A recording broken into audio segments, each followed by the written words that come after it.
नमस्कार साथियों,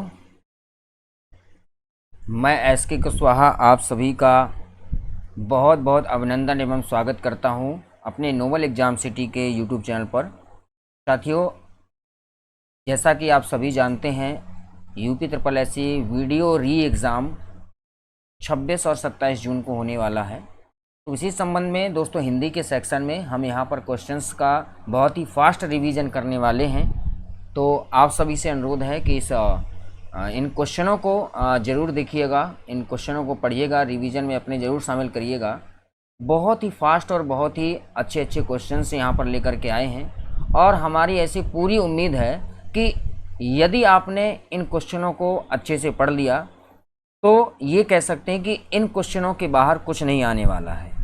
तो चलिए दोस्तों, स्टार्ट करते हैं आज का ये जो टॉपिक है। क्वेश्चंस बाय क्वेश्चंस जो हैं इस वीडियो में 100 क्वेश्चंस लगभग हैं, तो इनको आपको पढ़ना है। चलिए दोस्तों, स्टार्ट करते हैं।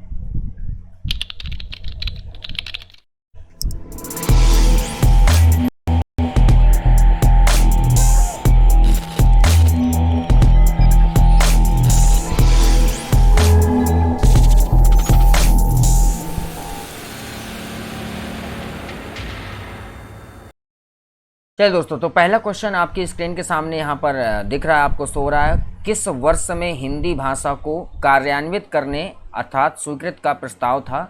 तो दोस्तों इस क्वेश्चन का सही आंसर आपका ऑप्शन नंबर ए हो जाएगा। ऑप्शन नंबर ए हो जाएगा यहाँ पे, ऑप्शन नंबर ए यहाँ पर हो जाएगा, यानी कि 14 सितंबर 1949। 14 सितंबर 1949 इस क्वेश्चन का सही आंसर हो जाएगा। इस क्वेश्चन का आंसर 14 सितंबर 1949 है। चलिए दोस्तों, आगे बढ़ते हैं अगले क्वेश्चन की ओर। अगला क्वेश्चन है आपका, कह रहा है 14 सितंबर 1949 को भारतीय संविधान सभा ने हिंदी को भारत संघ की कौन सी भाषा का दर्जा दिया था? तो इस क्वेश्चन का सही आंसर हो जाएगा दोस्तों राजभाषा। क्या हो जाएगा? राजभाषा। देखिए एक चीज़ मैं बता दूं आपको यहाँ पे, राजभाषा क्या होती है। राजभाषा वो होती है, जैसे मान लीजिए किसी सरकार का, ठीक है, सरकार का जो कार्य होता है, कामकाज होता है, ठीक है, सरकार का जो कामकाज होता है वो जिस भाषा में होगा उस भाषा को क्या कहा जाएगा? उस भाषा को राजभाषा कहा जाएगा। क्लियर है? तो हमारी जो हिंदी है इसको किस भाषा के अंतर्गत रखा जाएगा? राजभाषा के अंतर्गत साथियों रखा जाएगा। ओके, अब बढ़ते हैं अगले क्वेश्चन की ओर। अगला क्वेश्चन आपकी स्क्रीन पर समय शो हो रहा है, कह रहा है कि हिंदी दिवस किस तिथि को मनाया जाता है? तो आप सभी जानते हैं हिंदी दिवस जो है कब मनाया जाता है ना? तो हिंदी दिवस आपका 14 सितंबर हो जाएगा। 14 सितंबर हो जाएगा।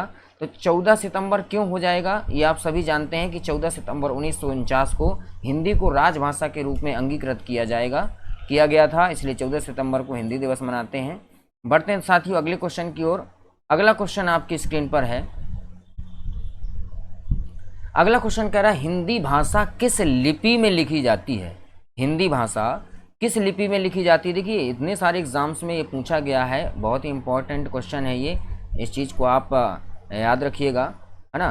तो देखिए हिंदी आप सभी जानते हैं किस भाषा में है? देवनागरी लिपि। और ये जो है किस अनुच्छेद के अंतर्गत आता है? ये आता है 343 का 1, 343 के 1 के अंतर्गत राजभाषा और लिपि के संदर्भ में आता है, तो इसको याद रखिएगा। बढ़ते हैं अगले क्वेश्चन की ओर साथियों। अगला क्वेश्चन आपकी स्क्रीन पर है, कह रहा है कि संविधान के किस अनुच्छेद में हिंदी को राजभाषा तथा इसकी लिपि देवनागरी स्वीकार किया गया है? तो जैसा कि मैंने आपको बताया अनुच्छेद 343 का 1 है, तो ऑप्शन सी इसका सही उत्तर हो जाएगा। अगले क्वेश्चन की ओर बढ़ेंगे। अगला क्वेश्चन कह रहा है संविधान के अनुच्छेद 344A के अनुपालन में, 344 के अनुपालन में भारत के राष्ट्रपति ने राजभाषा आयोग का गठन किया था।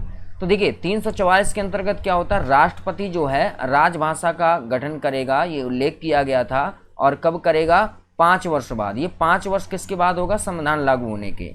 और संसद द्वारा क्या बनाई जाएगी? समिति बनाई जाएगी, एक संसद समिति बनाई जाएगी, संसद समिति बनाई जाएगी, ठीक है। कितने वर्ष बाद? संविधान लागू होने के 10 वर्ष बाद कहा गया था। तो 344 के अंतर्गत जब प्रथम राजभाषा आयोग बना तो कब बना था? 1955 में बना था। सही आंसर आपका 1955 हो जाएगा, ऑप्शन नंबर ए।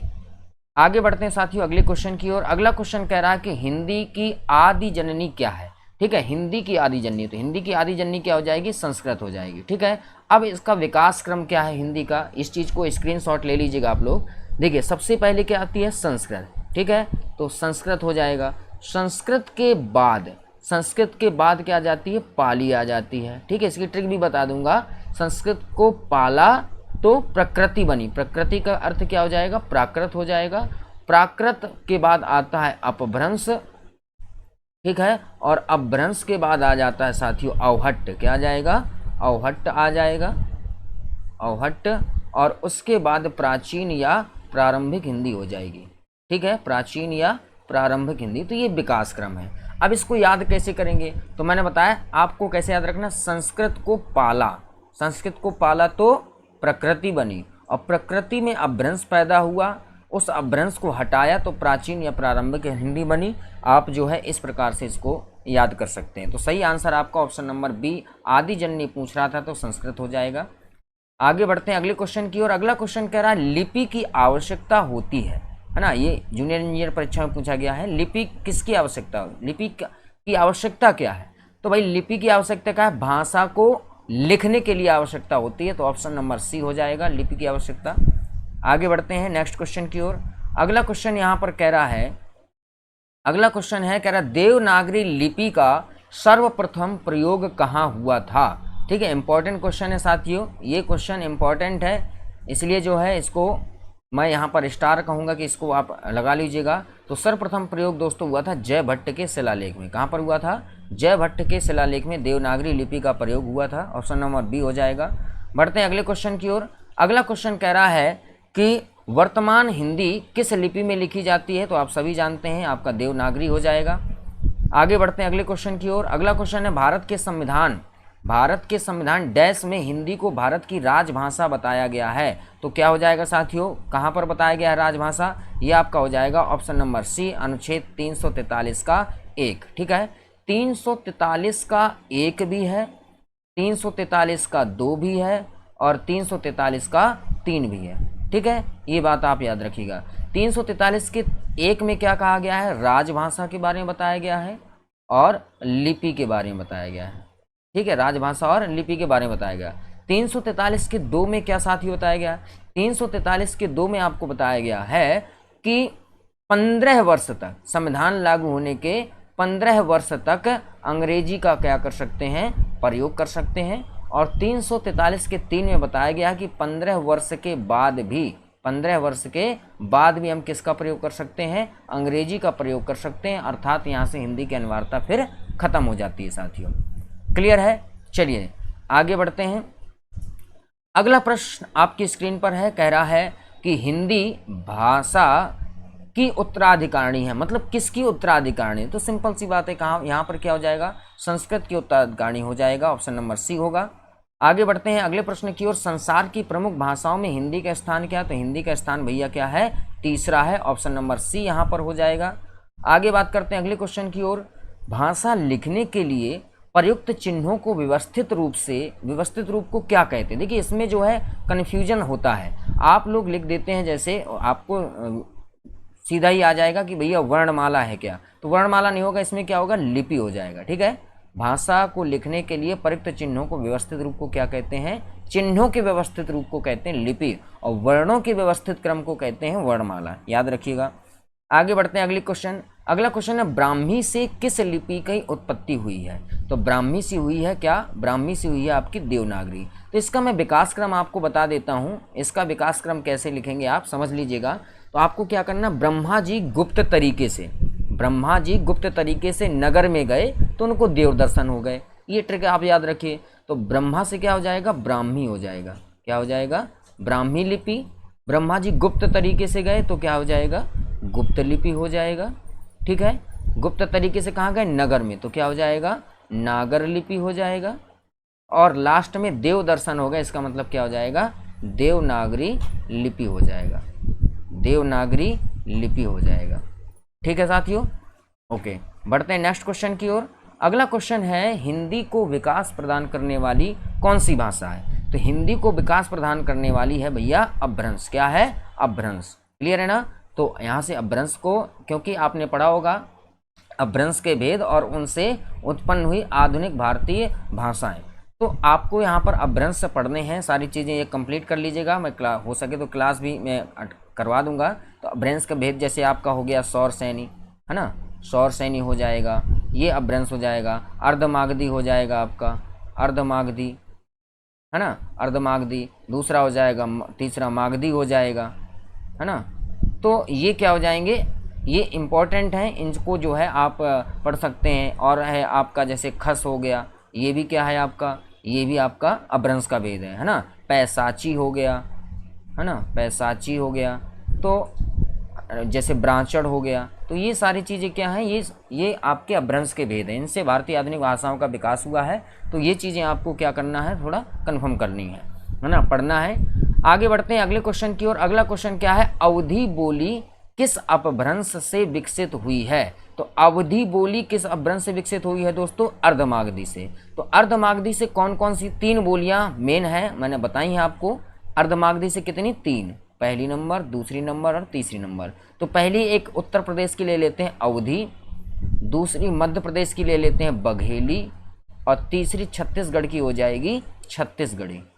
ठीक है, तो ये हो जाएंगी आपकी छत्तीसगढ़ी।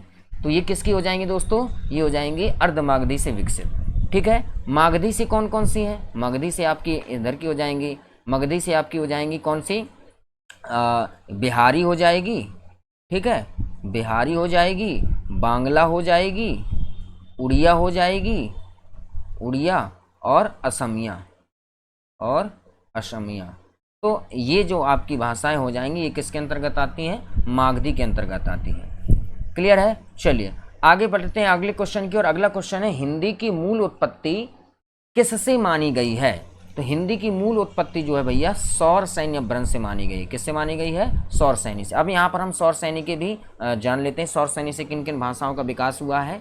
ठीक है, तो सौर सैनी से भैया हुआ है, पहली तो आपकी हो जाएगी खड़ी बोली। ठीक है, खड़ी बोली,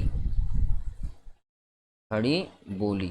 और दूसरी क्या हो जाएगी, खड़ी बोली हो गई, इसको क्या कहते हैं, कौरवी भी कहते हैं, इसको क्या कहते हैं, कौरवी कहते हैं। ठीक है, इसके बाद हो जाएगी क्या, हरियाणवी, हरियाणवी, हरियाणवी भी किसके अंतर्गत आती है, सौर सैनी के अंतर्गत। हरियाणवी को क्या कहते हैं, बांगरू कहते हैं, हरियाणवी को क्या कहेंगे, बांगरू। खड़ी बोली हो गई, हरियाणवी हो गई, और यहाँ पर मथुरा में बोली जाती है ब्रज भाषा, ब्रज भाषा। और एक आपकी है कन्नौज की कन्नौजी, कन्नौज की कन्नौजी, और बुंदेलखंड की बुंदेली। और लास्ट इसमें आ जाता है नया जो जुड़ा है दक्षिणी हिंदी। क्या हो जाएगा, दक्षिणी हिंदी। ठीक है, तो ये चीज़ें आपको पढ़नी है दोस्तों, इसको स्क्रीनशॉट जरूर ले लीजिएगा, सौर सैनी के अंतर्गत आती हैं। बढ़ते अगले क्वेश्चन की ओर। वाराणसी, गोरखपुर, आरा के मध्य कौन सी भाषा बोली जाती है। तो आप सभी जानते हैं यहाँ पर कौन सी बोली जाती है, ये हो गई आएगी भोजपुरी। कौन सी हो जाएगी, भोजपुरी हो जाएगी। बढ़ते अगले क्वेश्चन की ओर। अगला क्वेश्चन है, ब्रजभाषा का केंद्रीय क्षेत्र क्या है। तो ब्रजभाषा सीधी सी बात है, इसका केंद्रीय होगा मथुरा, मथुरा तरफ ये ज़्यादा बोली जाती है। क्लियर है दोस्तों, तो इसको जो है फास्ट फॉरवर्ड भी करके आप जो है पढ़ सकते हैं यहाँ पे। नेक्स्ट क्वेश्चन है साथियों, बोली का क्षेत्र जब थोड़ा विकसित हो जाता है और उसमें साहित्य की रचना होने पर वह क्या बन जाती है। तो देखिए, जब बोली का क्षेत्र थोड़ा विकसित हो जाएगा, उसमें साहित्य की रचना होने लगेगी, तो उसको कहा जाएगा दोस्तों उपभाषा। क्या कहा जाएगा, उपभाषा कहा जाएगा। इस क्वेश्चन का सही आंसर ऑप्शन सी हो जाएगा। बात करते हैं अगले क्वेश्चन की। अगला क्वेश्चन हो जाएगा कि बुंदेली का क्षेत्र है, बुंदेली का क्षेत्र क्या हो जाएगा। तो बुंदेली का क्षेत्र हो जाएगा option number D, Jhansi, Jalaun, Datia. क्या हो जाएगा, Jhansi, Jalaun, Datia. Option number D को इस क्वेश्चन का सही आंसर होगा। अगले क्वेश्चन की ओर बढ़ते हैं साथियों। अगला क्वेश्चन है आपका, कह रहा है कि जिस भाषा का अनुवाद किया जाता है उसे क्या कहते हैं। तो भाई जिसका हम अनुवाद करेंगे, जैसे मान लीजिए अंग्रेजी का अनुवाद हिंदी में करते हैं, तो जिस चीज़ का अनुवाद किया जाता है वो कहलाता है स्रोत भाषा। ऑप्शन नंबर डी आपका इस क्वेश्चन का सही आंसर हो जाएगा, ऑप्शन नंबर डी। अगले क्वेश्चन की ओर जाते हैं। ब्रज हिंदी की किस उपभाषा के अंतर्गत आती है। तो ये दोस्तों आ जाती है, देखो ब्रज भाषा जो आपकी आएगी वो हो जाएगी पूर्वी हिंदी के अंतर्गत। किसके अंतर्गत आ जाएगी, पूर्वी हिंदी के अंतर्गत आ जाएगी। तो इस क्वेश्चन का सही आंसर आपका ऑप्शन नंबर सी हो जाएगा। ठीक है साथियों, सी हो जाएगा। आगे बात करते हैं अगले क्वेश्चन की। अगला क्वेश्चन है, कह रहा पूर्वी हिंदी क्षेत्र में कौन सी बोली नहीं बोली जाती है। ठीक है, तो पूर्वी हिंदी के अंतर्गत कौन सी बोली नहीं बोली जाती है, तो सही आंसर आपका हो जाएगा ऑप्शन नंबर डी, जयपुरी। ठीक है, पूर्वी हिंदी का मैंने बताया था आपको, बघेली, अवधी, छत्तीसगढ़ी, ये 3 हो जाएंगी, जयपुरी नहीं हो जाएगी। जयपुरी ये किसका हिस्सा हो जाएगा, राजस्थानी का है। और अगर अपभ्रंश की बात करें तो अपभ्रंश आपका हो जाएगा सौरसैनी। आगे बढ़ेंगे अगले क्वेश्चन की ओर। अगला क्वेश्चन कह रहा है, निम्नलिखित में से कौन सी बोली उत्तर प्रदेश में बोली जाती है। उत्तर प्रदेश में बोली जाने वाली बोली, ठीक है, तो देखिए बुंदेली तो आपकी बोली ही जाती है, बुंदेली बोली जाती है। बांगरू जो है आपकी कहाँ पर, हरियाणा में बोली जाती है, ये कहाँ पर हो जाएगी, हरियाणा। और हड़ौती, हड़ौती ये क्या है, राजस्थान की जो जयपुरी या ढूंढाई उसकी एक उपबोली है ना, तो पूर्वी राजस्थान ये हो जाएगा, पूर्वी राजस्थानी। और तीसरा हो जाएगा आपका सी, कन्नौजी, तो ये भी हो जाएगा। सही आंसर क्या हो जाएगा, ए और सी, यहाँ पर दोनों होंगे साथियों। अगले क्वेश्चन की ओर चलते हैं। अगला क्वेश्चन आपकी स्क्रीन पर है, कह रहा है कि मथुरा और वृंदावन में, मथुरा और वृंदावन में प्रमुखता कौन सी भाषा बोली जाती है। ठीक है, तो मथुरा वृंदावन में आप सभी जानते हैं कौन सी बोली जाएगी, ब्रज भाषा बोली जाएगी। ऑप्शन नंबर डी इस क्वेश्चन का सही आंसर हो जाएगा। आगे बढ़ते हैं अगले क्वेश्चन की ओर। कह रहा है कि निम्न में से कौन सी बोली उत्तर प्रदेश की नहीं है, नहीं है उत्तर प्रदेश की। तो देखो भोजपुरी है, बोली जाती है, ब्रज भाषा भी मथुरा में बोली जाती है, कन्नौज बोली जाती है, कन्नौजी में, मेवाती, तो ये दोस्तों राजस्थानी भाषा है। मेवाती क्या है, कहाँ की है, ये राजस्थान की है। तो यहाँ पर आपका क्या हो जाएगा, ऑप्शन सी आपका इस क्वेश्चन का सही आंसर हो जाएगा। बढ़ते हैं अगले क्वेश्चन की ओर। अगला क्वेश्चन है आपका, कौन सी प्राचीन भाषा नहीं है। प्राचीन भाषा कौन सी नहीं है, तो देखिए प्राकृतिक है आपकी, संस्कृत तो है ही सबसे, अपभ्रंश भी प्राचीन है, लेकिन आधुनिक भाषा क्या हो जाएगी आपकी, पंजाबी हो जाएगी। ऑप्शन नंबर सी इस क्वेश्चन का सही आंसर होगा। आगे बढ़ते हैं नेक्स्ट क्वेश्चन, कौन सी बोली बिहारी की नहीं है। ठीक है, बिहारी के अंतर्गत कौन सी आती हैं, तो बिहारी के अंतर्गत देखिए मैं बता दूं कौन कौन सी आती हैं। बिहारी के अंतर्गत आएगी आपकी भोजपुरी आ जाएगी आपकी, ठीक है, भोजपुरी, मैथिली और मगही, मैथिली और मगही ये चीज़ें आ जाएंगी। तो यहाँ पर जो है आपकी कौन सी नहीं होगी, तो जयपुरी नहीं होगी आपकी। ठीक है, जयपुरी या इसी को ढूंढाई कहते हैं, राजस्थान की है। सही आंसर आपका ऑप्शन ए हो जाएगा।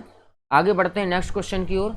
अगला क्वेश्चन है, पंजाब में हिंदी का प्रचार किसने किया था। ठीक है, पंजाब में हिंदी का प्रचार जो है किसने किया था, तो सही आंसर हो जाएगा ऑप्शन नंबर डी, श्रद्धा राम फुल्लौरी। क्या हो जाएगा, श्रद्धा राम फुल्लौरी इस क्वेश्चन का सही आंसर हो जाएगा। बढ़ते हैं अगले क्वेश्चन की ओर। अगला क्वेश्चन है, निम्नलिखित में से कौन सी बोली उत्तर प्रदेश की नहीं है। ठीक है, तो सीधी सी बात है, ये जयपुरी और ढूंढाई हो जाएगा, जयपुरी या ढूंढाई इस क्वेश्चन का सही आंसर होगा। बढ़ते हैं अगले क्वेश्चन की ओर। अगला क्वेश्चन है, जयपुरी का स्थानीय नाम क्या है। तो जयपुरी का मैं अभी बताया आपको, ढूंढाई नाम है, जयपुरी का नाम हो जाएगा स्थानीय नाम ढूंढाई। आगे बढ़ते हैं अगले क्वेश्चन की ओर। अगला क्वेश्चन हो जाएगा, उत्तर प्रदेश में कौन सी भाषा नहीं बोली जाती है। तो सीधी सीधी बात है, पहाड़ी हिंदी हो जाएगी। क्या हो जाएगी, पहाड़ी हिंदी हो जाएगी। ये उत्तराखंड और हिमाचल प्रदेश के क्षेत्र में बोली जाती है। आगे बढ़ेंगे अगले क्वेश्चन की ओर। नेक्स्ट क्वेश्चन है साथियों, आधुनिक भारतीय आर्य भाषाओं का विकास किससे हुआ है। तो आधुनिक भारतीय आर्य भाषाओं का विकास किससे हुआ है दोस्तों, अपभ्रंश से हुआ है। ऑप्शन नंबर डी इस क्वेश्चन का सही आंसर हो जाएगा। अपभ्रंश के भेद और उनसे भारतीय आधुनिक भाषाओं का जो विकास है वो आपको निश्चित रूप से पढ़ लेना चाहिए। आगे बढ़ते हैं अगले क्वेश्चन की ओर। अगला क्वेश्चन आपका कह रहा है कि आधुनिक भारतीय आर्य भाषा का काल जो है कब से कब तक का रहा है। आधुनिक भारतीय भाषा का काल तो दोस्तों ये रहा है 1000 ईस्वी से अब तक। कहाँ से, 1000 ईस्वी से अब तक है इस क्वेश्चन का सही आंसर। नेक्स्ट क्वेश्चन है, कह रहा है कि लौकिक संस्कृत और डैश अपभ्रंश हिंदी भाषा का उचित विकास क्रम है। तो लौकिक संस्कृत में क्या आता है, लौकिक संस्कृत के बाद आपका आ जाएगा पाली और प्राकृत। क्या आ जाएगा, पाली और प्राकृत। तो ऑप्शन नंबर डी इस क्वेश्चन का सही आंसर होगा। नेक्स्ट क्वेश्चन साथियों, अगला क्वेश्चन है, हिंदी का मानक रूप किस भाषा से विकसित हुआ है। तो हिंदी का मानक रूप आप सभी जानते हैं खड़ी बोली से विकसित हुआ है। ऑप्शन नंबर बी इस क्वेश्चन का सही आंसर होगा। खड़ी बोली को ही कौरवी बोली बोलते हैं। मालवी आपकी राजस्थानी हो जाएगी, अवधी आपके उत्तर प्रदेश की, ब्रजभाषा भी आपकी उत्तर प्रदेश की हो जाएगी। आगे बढ़ते हैं, अगला क्वेश्चन आपका कह रहा है कि मथुरा, आगरा, धौलपुर, ग्वालियर आदि क्षेत्रों में कौन सी बोली बोली जाती है? तो यहाँ पर बोली जाती है ब्रज भाषा। क्या बोली जाती है? ब्रज भाषा इस क्वेश्चन का सही आंसर हो जाएगा। आगे बढ़ते हैं अगले क्वेश्चन की ओर। अगला क्वेश्चन कह रहा है कि निम्नलिखित में से प्राचीन भारतीय आर्य भाषा कौन सी है? प्राचीन भारतीय आर्य भाषा, तो देखिए आर्य भाषाओं में आपकी संस्कृत हो जाती है, संस्कृत में आपकी क्या आ जाएगी? वैदिक संस्कृत। क्या हो जाएगी? वैदिक संस्कृत। इसकी दो थी, संस्कृत के दो पार्ट थे, एक हो जाता था क्या? वैदिक संस्कृत, एक हो जाता था वैदिक संस्कृत और एक हो जाता था लौकिक संस्कृत। ठीक है, तो ये दो हो जाते थे, तो वैदिक संस्कृत भी आपका प्राकृतिक में आएगा, मतलब प्राचीन भारतीय आर्य भाषा में आ जाएगा। आगे बढ़ते हैं तो साथियों अगले क्वेश्चन की ओर। अगला क्वेश्चन कह रहा है कि दिए गए विकल्पों में से द्रविड़ भाषा परिवार की कौन सी? द्रविड़ भाषा, तो द्रविड़ में जितनी दक्षिण भारत की आती हैं द्रविड़ भाषा परिवार की आती हैं, तो यहाँ पर कन्नड़ हो जाएगी, कन्नड़ हो जाएगी। और जैसा कि आपको पता है उड़िया, असमिया, बांग्ला, ये किसके अंतर्गत आती हैं? ये जो है यह तीनों अंतर्गत आ जाएंगी, किसके अंतर्गत? बिहारी के अंतर्गत आ जाएंगी। ठीक है, सॉरी पूर्वी हिंदी के अंतर्गत। और आपका वो क्या हो जाएगा? पूर्वी हिंदी नहीं होगा, सॉरी मैं कह रहा था उसके लिए, अरे अपभ्रंश के लिए। किसके लिए? अपभ्रंश के लिए। तो अपभ्रंश का अगर भेद हम जाने कि अपभ्रंश का भेद कौन होगा, तो अपभ्रंश का भेद आपको पता होना चाहिए, क्या हो जाएगा? पूर्वी, सॉरी मागधी। क्या हो जाएगा? मागधी हो जाएगा। ठीक है, मागधी हो जाएगा, मागधी अपभ्रंश। चलिए नेक्स्ट बढ़ते हैं अगले क्वेश्चन की ओर। अगला क्वेश्चन है आपका, कह रहा है हड़ौती बोली कहाँ बोली जाती है? तो ये मैंने बताया था, हड़ौती जो बोली है ये पूर्वी राजस्थान की, कहाँ की है? पूर्वी राजस्थान की है। और किसकी उपभाषा है? ये साथियों उपभाषा है जयपुरी या ढूंढाही की। किसकी है? जयपुरी या ढूंढाही। क्लियर साथियों? जयपुरी या ढूंढाई की हो जाएगी इस क्वेश्चन का। तो यहाँ पर ये कहाँ की है? पूर्वी राजस्थान की है, तो ऑप्शन नंबर डी इस क्वेश्चन का सही आंसर हो जाएगा। बढ़ते हैं नेक्स्ट क्वेश्चन की ओर। अगला क्वेश्चन है आपका, कह रहा राघड़ी बोली कहाँ बोली जाती है? राघड़ी बोली, तो राघड़ी बोली बोली जाती है दोस्तों हरियाणा में, ऑप्शन नंबर डी आपका यहाँ पर सही उत्तर होगा। नेक्स्ट क्वेश्चन है आपका, इनमें से कौन सी बोली मध्य प्रदेश की प्रमुख बोलियों में से नहीं है? ठीक है, तो मध्य प्रदेश की सीधा सीधा आप जानते हैं बुंदेली हो जाएगा, है ना? क्या हो जाएगा? बुंदेली। बांगरू हो गया, मालवी। कह रहा है इनमें से कौन सी बोली मध्य प्रदेश की प्रमुख बोलियों में से नहीं है? तो निमाड़ी बोली जाती है, बुंदेली भी बोली जाती है, मालवी भी बोली जाती है। ठीक है, क्या नहीं बोली जाती है? बांगरू नहीं बोली जाती है। आप सभी जानते हैं बांगरू कहाँ बोली जाती है? बांगरू जो बोली जाती है वो है आपकी हरियाणवी, हरियाणवी भाषा को ही क्या कहते हैं? बांगरू कहते हैं, इसलिए आपका ऑप्शन नंबर ये वाला हो जाएगा। बढ़ते हैं नेक्स्ट क्वेश्चन की ओर। नेक्स्ट क्वेश्चन है आपका, बघेली बोली किस क्षेत्र की बोली है? तो बघेली जो है मेन बघेलखंड कहाँ पर है? जो मध्य प्रदेश का रीवा क्षेत्र है, जबलपुर, रीवा जबलपुर क्षेत्र है वो है, तो यहाँ पर सही आंसर आपका हो जाएगा ऑप्शन नंबर सी। इसमें जो है कुछ उत्तर प्रदेश के भी आते हैं, जैसे आपका हो गया बांदा हो गया, है ना? बांदा हो गया और चित्रकूट हो गया, बांदा हो गया, चित्रकूट हो गया। इनमें भी क्या बोली जाती है आपका? जैसे सतना हो गया, इनमें आपकी बोली जाती है बघेली। क्या बोली जाती है? बघेली। लेकिन इसका मुख्य जो केंद्र होता है वो रीवा और जबलपुर होता है। क्या होता है? रीवा और जबलपुर होता है। आगे बढ़ेंगे अगले क्वेश्चन की ओर। अगला क्वेश्चन है आपका साथियों, पुरानी हिंदी उर्दू और अंग्रेजी के मिश्रण से उत्पन्न नई जबान कौन सी है? ठीक है, तो यहाँ पर आ जाएगा, देखो हिंदी और उर्दू और अंग्रेजी का मिश्रण जो हो जाएगा वो आपका होता है हिंदुस्तानी भाषा। क्या हो जाता है? हिंदुस्तानी भाषा साथियों हो जाता है। ऑप्शन डी इस क्वेश्चन का सही आंसर है। अगला क्वेश्चन कह रहा है पश्चिमी हिंदी की कितनी बोलियां हैं? पश्चिमी हिंदी की, तो देखिए पश्चिमी हिंदी में वैसे तो 5 मानी जाती हैं। कितनी मानी जाती हैं? 5। लेकिन अभी वर्तमान में जो है एक और जोड़ दी गई है, तो कितनी हो जाती हैं? 6 हो जाती हैं। ठीक है, पश्चिमी हिंदी में वो 6 कौन कौन सी है मैं बता देता हूँ। ठीक है, मुख्य रूप से 5 है, मुख्य रूप से 5 है, लेकिन 6 हो जाती हैं। कौन कौन सी है वो चीज़ मैं आपको बता दे रहा हूँ। देखिए पहला तो आपका क्या हो जाएगा पश्चिमी हिंदी में? पश्चिमी हिंदी में आपका हो जाएगा कौरवी, कौरवी जिसको क्या कहते हैं? खड़ी बोली कहते हैं। ठीक है, दूसरा हो जाएगा आपका हरियाणवी। क्या हो जाएगा? हरियाणवी हो जाएगा, इसको बांगरू कहते हैं। तीसरा आपका हो जाएगा ब्रजभाषा, ब्रजभाषा। ठीक है, चौथा आपका हो जाएगा बुंदेली। पांचवा हो जाएगा आपका कन्नौजी, पांचवा हो जाएगा कन्नौजी। तो ये मुख्य है। और एक आपका हाल ही में पीसीएस एग्जाम ने जोड़ा है 6वें नंबर का दक्षिणी हिंदी। क्या हो जाएगा? दक्षिणी हिंदी। ठीक है साथियों, तो इस हिसाब से कितने हो जाएंगे? 6 हो जाएंगे। चलिए ऑप्शन के अकॉर्डिंग यहाँ पर है तो 5 आपका आ जाएगा। बढ़ते हैं अगले क्वेश्चन की ओर। अगला क्वेश्चन कह रहा है किसी सीमित क्षेत्र में बोली जाने वाली स्थानीय भाषा को क्या कहते हैं। अगर देखिए सीमित क्षेत्र में बोली जाती है तो उसको क्या कहते हैं, बोली कहते हैं। क्या कहते हैं दोस्तों, बोली कहते हैं। ऑप्शन सी इस क्वेश्चन का सही आंसर हो जाएगा। अगला क्वेश्चन कह रहा है भाषा को बोलते समय होने वाले उतार चढ़ाव को क्या कहते हैं। ठीक है, भाषा को बोलते समय होने वाले उतार चढ़ाव को क्या कहते हैं, तो वो किस कहते हैं दोस्तों, अनुतान। क्या कहते हैं, अनुतान। इंपॉर्टेंट क्वेश्चन है साथियों, है ना, इंपॉर्टेंट है, इसको स्क्रीनशॉट जरूर ले लीजिएगा।